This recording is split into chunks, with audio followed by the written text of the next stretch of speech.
मैं रिकॉर्डिंग करती है। ओके, तो ये रिंग एंड फील्ड वाला जो टॉपिक है, अगर आप इसको बेसिक बेसिक अभी सीख लेंगे ना, तो आगे कोर्स भी होता है इसका। रिंग थ्योरी भी पढ़ते हैं कुछ लोग, रिंग एंड फील्ड भी पढ़ते हैं, तो ये आगे जो है ना काफी हेल्प करता है। तो रिंग की जो डेफिनेशन है,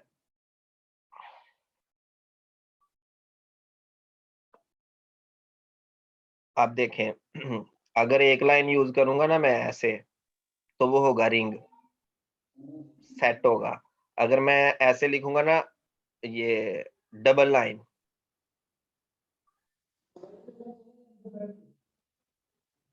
समझ आ रही है? तो ये होगा set of real numbers. Notation आपने जब भी सिंगल लाइन वाला आर लिखेंगे, तो आपने समझ जाना है कि ये रिंग के लिए लिखा जा रहा है। ठीक है, तो अब हम बात कर रहे हैं, let R be a non empty set. ठीक है, तो आर इज अ रिंग। अगर क्या होगा कि आर को प्लस के साथ देखा जाए, तो बने अबिलियन ग्रुप। अबिलियन ग्रुप, अब अबिलियन ग्रुप क्या होता है? पहली property, for all A B belong to ring R है, सिंगल लाइन वाला, रियल नंबर नहीं है।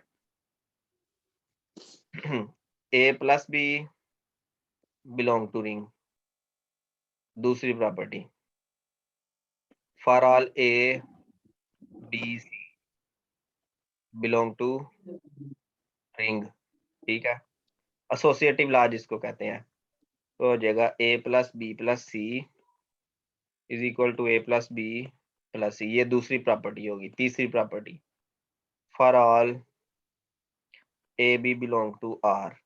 ठीक है, जिसको हम कम्यूटेटिव लॉ कहते हैं, A plus B is equal to B plus A. ये होगी इसकी तीन प्रॉपर्टीज। चौथी property, for all A belong to R there exist minus A belong to R. ठीक है, such that A plus minus A is equal to minus A plus A equal to zero. जबकि zero जो है ना additive identity होगी ring में, यही लिखा हुआ है ना इधर। हाँ ठीक है, और ये हो गया 1 2 3 4। और चौथे नंबर पे ये है कि for all A belong to R. ठीक है, और जीरो भी आर में ही होगा ना, जब ए को जीरो में ऐड करें या जीरो को ए में ऐड करें तो ए आ जाए। तो असल में ये 5 प्रॉपर्टीज होती हैं बिलियन ग्रुप की। तो आर जो है ना, वो पहले नंबर पे तो वो बिलियन ग्रुप है। दूसरे नंबर पे वो क्या है? दूसरे नंबर पे ये है कि आर जो है ना मल्टीप्लिकेशन के हिसाब से एक सेमी ग्रुप है। अब सेमी ग्रुप की प्रॉपर्टीज जो थी वो क्या थी? पहले नंबर पे वो क्लोज्ड होता है, और दूसरे नंबर पे एसोसिएटिव। ये दो ही प्रॉपर्टीज होती है ना सेमी ग्रुप की, या और भी होती है कोई? A B belong to R और A B C is equal to A B C. तो ये टू, और तीसरे नंबर पे जो है ना left and right distributive laws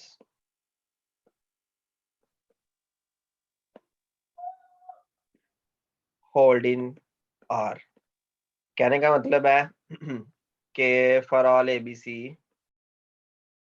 belong to R, A plus B, left sorry plus नहीं, वो आएगा A into B plus C is equal to A B plus A C. ये पहली प्रॉपर्टी। और दूसरी ये है कि ए प्लस बी और सी, ये राइट डिस्ट्रीब्यूटिव है। जो पहले लिखी है वो लेफ्ट डिस्ट्रीब्यूटिव है, और जो हम बाद में लिख रहे हैं वो राइट डिस्ट्रीब्यूटिव है, ए सी प्लस बी सी। तो टोटल ये प्रॉपर्टीज हो जाती हैं, लेफ्ट और राइट को कह दिया एक प्रॉपर्टी, एक हो गई, 2 और 3, ठीक है 3 हो गई, 3 और 5 टोटल ये हो गई 8 प्रॉपर्टीज, ठीक है 8 प्रॉपर्टीज होती है ना इसमें रिंग में, ठीक है। ग्रुप में तो वैसे 4 होती हैं लेकिन रिंग में 8 प्रॉपर्टीज होती हैं, सही है।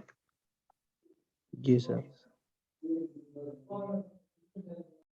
अब यहाँ पे वो क्या कह रहा है, सेट ऑफ इंटीजर जो है ना वो सेट ऑफ इंटीजर एक रिंग है और सेट ऑफ इवन नंबर भी एक रिंग है विद रिस्पेक्ट टू अडी। अब रिंग में कोई दो ऑपरेशन होते हैं ना, एक नहीं होता।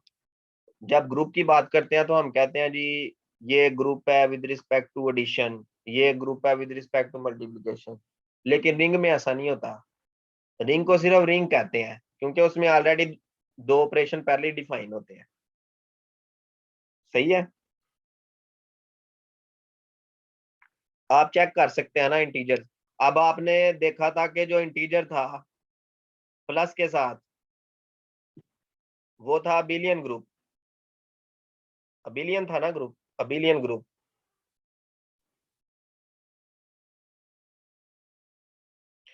और मल्टीप्लिकेशन में जो सेट ऑफ इंटीजर है वो क्लोज्ड होता है और एसोसिएटिव भी होता है, और इसमें लेफ्ट और राइट डिस्ट्रीब्यूटिव लॉज भी होल्ड करते हैं। तो जो z है वो असल में एक रिंग भी है। तो रिंग की जो नोटेशन है ना वो एक ट्रिपलेट होती है।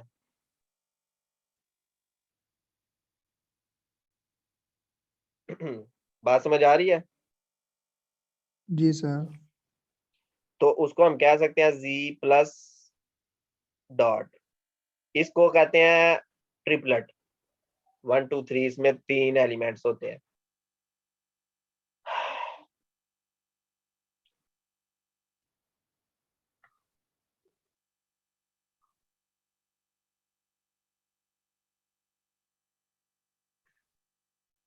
अब ये देखें ना, Q एक रिंग है, रियल नंबर भी एक रिंग है, रियल नंबर भी एक रिंग बनाता है, और सेट ऑफ रेशनल नंबर भी एक रिंग बनाता है, और सेट ऑफ कॉम्प्लेक्स नंबर भी एक रिंग बनाता है। ये चीजें आपने याद रखनी है।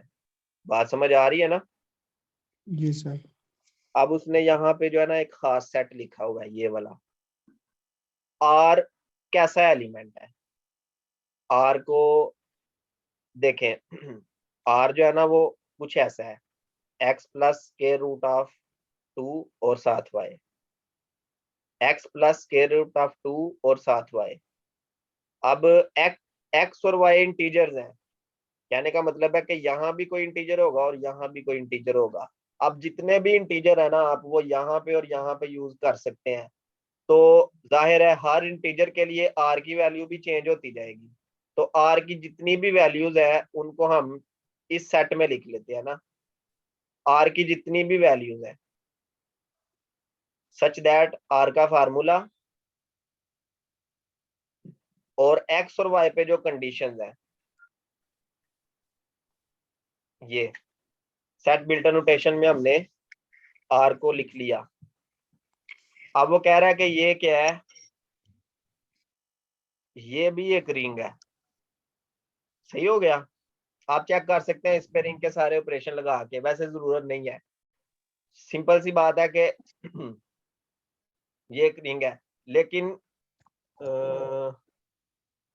हाँ ठीक है, वो आर जो है ना वो यहाँ पे रियल नंबर के तौर पे यूज कर रहा है ये वाला आर। वो कह रहा है कि जब आप x प्लस के रूट 2 ऑफ y करेंगे तो आपके पास कोई रियल नंबर आएगा। अब z6 देखते हैं कि क्या ये भी रिंग है या नहीं। तो zn तो zn वो क्या कह रहा है, मॉड्यूलो n से जितने भी रेजिड्यू क्लासेस हैं वो ये यहाँ पे हमने लिख लिए, all residue classes modulo n। तो ये भी एक रिंग होती है, ठीक है। अगर ये रिंग होती है तो अब आप ये बताएं कि z2 क्या होगा, रिंग होगा। z3 क्या होगा, ये भी रिंग होगा। Z4 क्या होगा, ये भी रिंग होगा। मतलब कि Zn जो है ना वो 0 से स्टार्ट करना है, 0 1 2 3 और n-1 तक।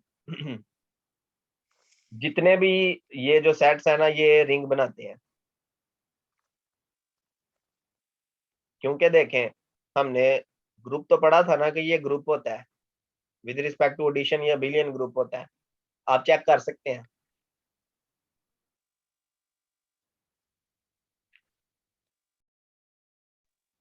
आगे एग्जांपल 38 करने की जरूरत नहीं है, आगे देखते हैं।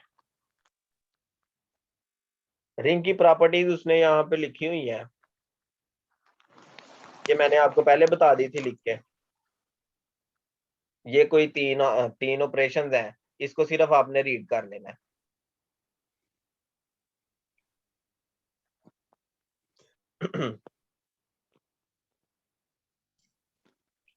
उसके बाद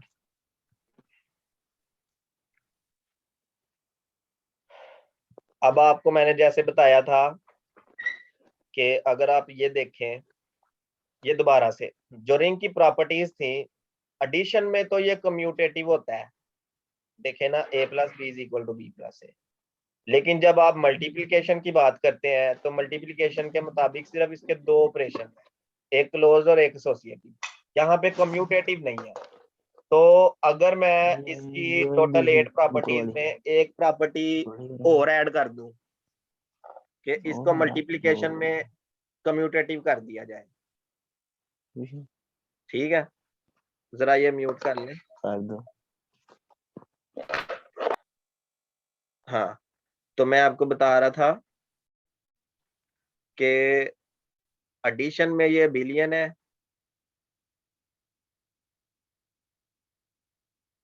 मल्टीप्लिकेशन में ये सेमी ग्रुप है, और एंड पे जो है ना इसके डिस्ट्रीब्यूटिव लॉज है। इसमें एक प्रॉपर्टी मजीद बढ़ा दो कि मल्टीप्लिकेशन में ये A B is equal to B A वाला रूल इसमें अप्लाई कर दो, एक मजीद रूल इसमें ऐड कर दो। अब इसकी टोटल 9 प्रॉपर्टीज हो गई है। तो ऐसी रिंग जिसमें ये वाली प्रॉपर्टी भी आ जाए उसको कम्यूटेटिव रिंग कहते हैं, ठीक है। ठीक है। रिंग में पहले A B is equal to B A नहीं होता, ये भी याद रखना है।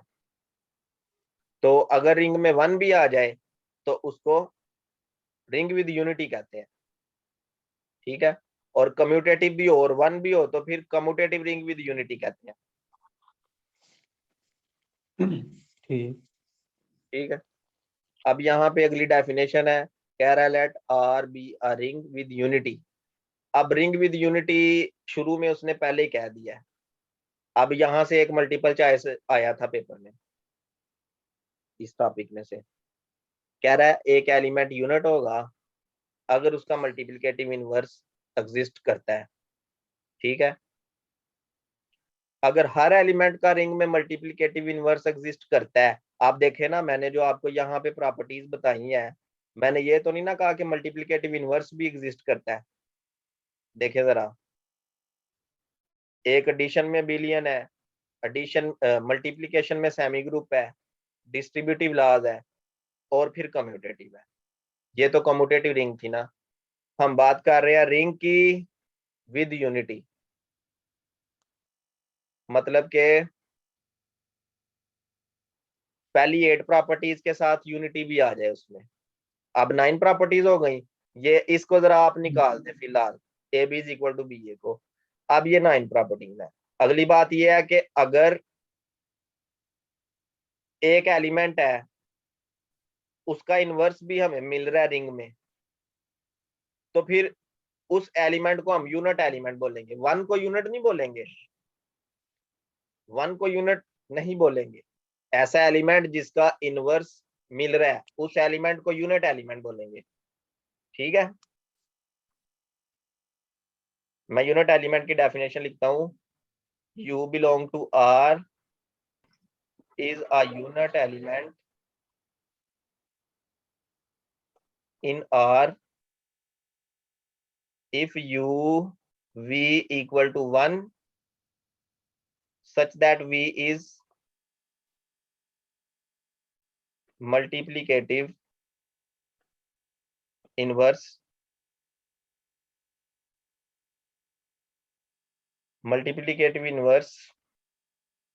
ऑफ U, मतलब के U इनवर्स जो है ना वो V के इक्वल है। तो हम U को यूनिट बोलेंगे, असल में डेफिनेशन हम कर रहे हैं U की, तो यूनिट एलिमेंट हो गया। अब अगली बात ये है कि मेरे पास रिंग है R विद यूनिटी, और तमाम एलिमेंट्स जो है ना उसके, ऑल एलिमेंट्स वो यूनिट्स है। मतलब कि हर एलिमेंट का इनवर्स हमें रिंग में मिल रहा है। अगर हर एलिमेंट का इनवर्स हमें रिंग में मिल जाए तो फिर रिंग को क्या बोलेंगे? रिंग को बोलेंगे स्क्यू फील्ड बोलेंगे, या डिवीजन रिंग बोलेंगे। समझ आ रही बात?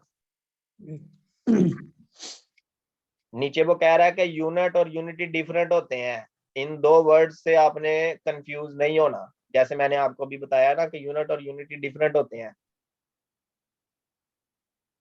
ठीक है, चले ऐसा जी करते हैं, सर। किसी रिंग का ना यूनिट फाइंड करते हैं। जैसे ये रिंग ऑफ इंटीजर्स है, 0 plus minus 1 plus minus 2 plus minus 3, और ये तो अब क्योंकि ये रिंग है तो इसका मैंने यूनिट फाइंड करना है। तो अगर मैं 1 को 1 से मल्टीप्लाई करूं तो क्या आता है? 1 आता है। तो अब आप मुझे ये बताएं कि ये जिस तरफ एरो जा रहा है, ये एलिमेंट जहां से एरो शुरू हो रहा है उसका मल्टीप्लिकेटिव इनवर्स है या नहीं? है। ठीक है, वेरी गुड। अब आप मुझे ये बताएं कि जब -1 को मल्टीप्लाई करते हैं -1 से तो आंसर क्या आता है? पॉजिटिव 1। 1 दोबारा आ गया ना, मतलब U V इक्वल टू 1। तो -1 भी फिर क्या हो गया? यूनिट हो गया। -1 जी भी सर। Z में यूनिट है और 1 भी इंटीजर्स में यूनिट है। तो सेट ऑफ इंटीजर के और कोई यूनिट फाइंड करें जरा। दो एलिमेंट्स को मल्टीप्लाई करें और 1 लेके आए। इसके दो एलिमेंट्स लेने हैं आपने। क्या आ सकता है? कोई से दो एलिमेंट ले, उनको मल्टीप्लाई करें और 1 आए। सर 1 के अलावा तो कोई भी नहीं है। 1 और -1 के अलावा नहीं है ना? जी सर। मतलब -1 को -1 मैंने दो एलिमेंट लिए, मल्टीप्लाई किया, 1 आ गया। इसका मतलब है ये 1 दोनों आया। एक दूसरे का इनवर्स है, मल्टीप्लिकेटिव इनवर्स है।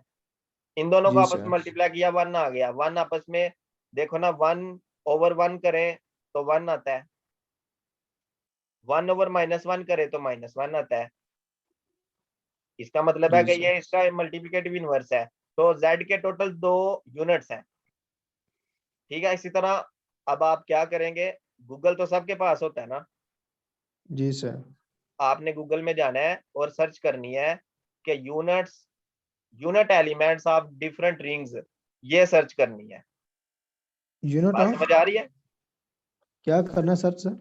यूनिट एलिमेंट्स, जी sir. Unit elements of different rings. जैसे देखें, Z है ना, Z आपको पेपर में अगर क्वेश्चन आ जाए कि Z में टोटल कितने यूनिट है,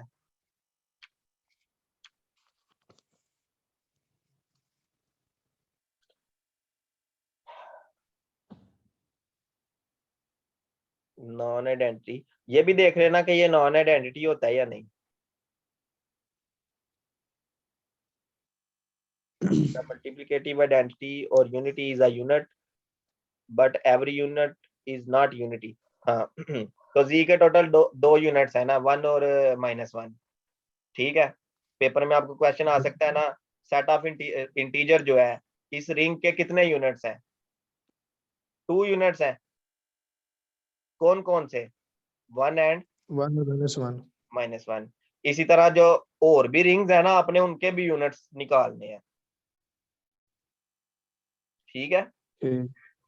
आप गूगल ठीक। करेंगे वहां पे आपको ना लिस्ट आ जाएगी, उस लिस्ट को आपने देख लेना है और वो याद कर लेने हैं पेपर ठीक है की। सर।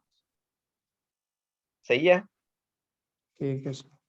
अच्छा तो अब आप मुझे ये बताएं, अभी मैंने आपको थोड़ी देर पहले बताया था डिवीजन रिंग क्या होती है। पहले नंबर पे तो ये रिंग होती है, दूसरे नंबर पे 1 भी इसमें होता है, और तीसरे नंबर पे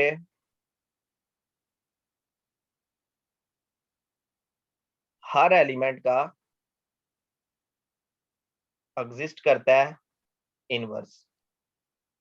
3 बातें हैं ना डिवीजन रिंग के लिए। जी सर। अच्छा, अब रिंग क्या होती है? रिंग एक अबिलियन ग्रुप होता है एडिशन में, सेमी ग्रुप होता है मल्टीप्लिकेशन में, मल्टीप्लिकेशन में। और लेफ्ट और राइट डिस्ट्रीब्यूटिव लॉज होते हैं। तो अब ये देखो 5 प्रॉपर्टीज यहां से आ गई, जी 2 तीन यहाँ प्रॉपर्टीज से यहां से सर। आ गई, और डिस्ट्रीब्यूटिव लॉज की एक प्रॉपर्टी, मतलब 2 प्रॉपर्टीज को एक ही कह लेते हैं ना, यहां से आ गई। 1 बिलोंग टू आर, एक प्रॉपर्टी यहां से आ गई, और इनवर्स, जी इनवर्स वाली प्रॉपर्टी एक यहां से आ गई। टोटल काउंट करो कितनी है, 5 एंड 2, 10। 7 8 9 10, 10 प्रॉपर्टीज। अब आप मुझे ये बताओ कि इसमें मैं एक और प्रॉपर्टी इंक्रीज कर दूं, वो ये वाली कि A B is equal to B A B कर दूं, तो एक प्रॉपर्टी और मिल गई। जी सर। अब कितनी हो गई है? 11 होगी इसकी इंक्लूड करने से। 11 हो गई। तो लेकिन जो ये पहली पहली प्रॉपर्टीज थी, ये सारी प्रॉपर्टीज डिवीजन रिंग की होती है ना, और अगर ए बी इज ठीक। इक्वल टू बी ए कर दें तो इसको क्या पढ़ेंगे? कॉमोटेटिव रिंग में। Commutative division ring. ठीक। अब कम्यूटेटिव डिवीजन रिंग की टोटल 11 प्रॉपर्टीज है, जी सर। और ये 11 प्रॉपर्टीज फील्ड की प्रॉपर्टीज नहीं होती।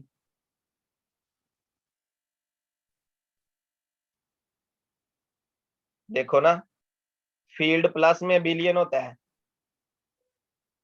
फील्ड मल्टीप्लाई में ठीक। भी बिलियन होता है, और इसमें डिस्ट्रीब्यूटिव लॉज भी होते हैं। तो देखो 5 यहां से, 5 प्रॉपर्टीज ये वाली और एक ये वाली, कितनी होगी टोटल? 11। 11। 11 इसका सर। मतलब है कि कम्यूटेटिव डिवीजन रिंग को फील्ड भी कहते हैं। ठीक। बात समझ आई है? जी सर। हाँ, तो ये इसमें कोई प्रॉब्लम तो नहीं है? No sir. ठीक है सर कम्यूटेटिव डिवीजन रिंग है और फील्ड में भी 11 है सर प्रॉपर्टीज, और इसमें भी 11 है। हाँ, मैंने अभी तो आपको काउंट कराई है ना। जी जी सर, तो सेम सेम होगी प्रॉपर्टीज ये वाले इसमें भी। हाँ, ये देखो ना, प्लस में बिलियन है ना जी सर। ये भी है और वो भी है। जी सर। ये तो डाउट खत्म हो गया। जी सर। अब मल्टीप्लाई में बिलियन कैसे बनेगा? मल्टीप्लिकेटिव आइडेंटिटी मिल गई, मल्टीप्लिकेटिव इनवर्स मिल गया, 2 हो गई। जी सर। 2 मल्टीप्लाई की हो गई ना, क्लोजर वाला और एक एसोसिएटिव क्लोजर वाला, 4 हो गई। एसोसिएटिव। और जी ये सर। लास्ट पे देखो कम्यूटेटिव वाली। कम्यूटेटिव। ठीक सर। तो टोटल कितनी हो गई? अब पूरी हो गई ना 5 ये फील्ड वाली वाली। होगी। जी सर, एक डिस्ट्रीब्यूटिव ला हो गया। अब वो डिस्ट्रीब्यूटिव यहाँ पे है ना, क्या नाम है, वो एंड पे लिखा है ना, ये लेफ्ट और राइट डिस्ट्रीब्यूटिव। जी सर। होगी ठीक। तो मेरा ख्याल है कि आपको समझ आ गई होगी इसकी। Yes sir.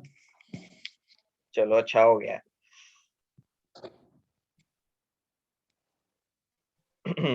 तो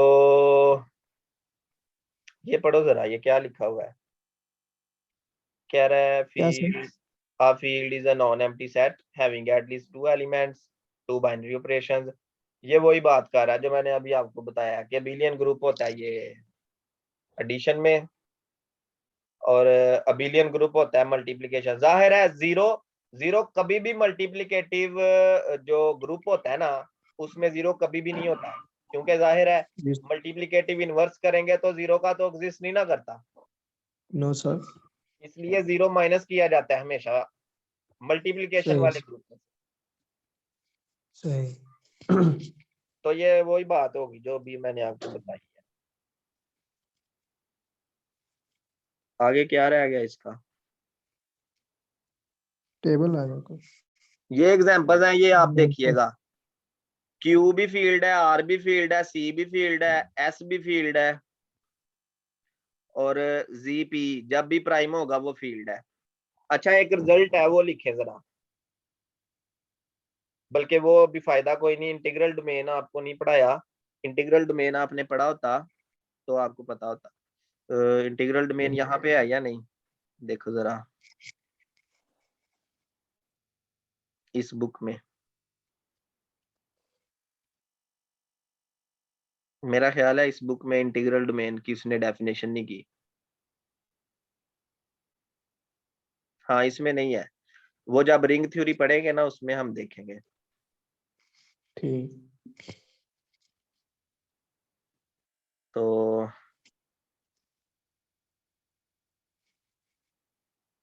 चलो सही है, खत्म हो गया चैप्टर। कोई आगे किसी ने मैट्रिसेस क्वेश्चन के पूछना है तो पूछ सकता है। No sir. चलो सही है, फिर अल्लाह हाफिज। जी सर ओके बात सर, बताना। थैंक यू सर, बहुत अच्छा हाँ था हाँ, माशाल्लाह। एक सेकंड सर एक ये सेकंड। हाँ हाँ जी, पूछें, आप पूछें। सर ये लेक्चर स्केड्यूल क्या है आपके? लेक्चर्स की अरेंजमेंट क्या है? जी सर। देखो ये कभी 8 बजे शुरू हो जाता है, कभी 8:30 बजे, कभी 9 बजे और कभी 10 बजे। कोई प्रॉपर ठीक। फिक्स नहीं है। ठीक। तो सर ये एक ही बुक डिस्कस करते हैं या और भी? नहीं, और भी करेंगे, क्यों करनी है। अभी ये देखो ना, ठीक। मैट्रिसेस हमने पार्ट 1 में पढ़ा था। ये एफएससी पार्ट 1 में मैंने ना ये पढ़ाया हुआ है। तो ठीक। मोस्ट ऑफ द स्टूडेंट को इसमें कोई प्रॉब्लम नहीं होती, इसलिए मैं चैप्टर 3 को स्किप करूंगा यहाँ से। ठीक है, ठीक। चैप्टर 3 स्किप करके तो हम चले जाएंगे जो नेक्स्ट लेक्चर है उसमें। हम कहाँ पे चले जाएंगे? चैप्टर 4 भी हम स्किप करेंगे।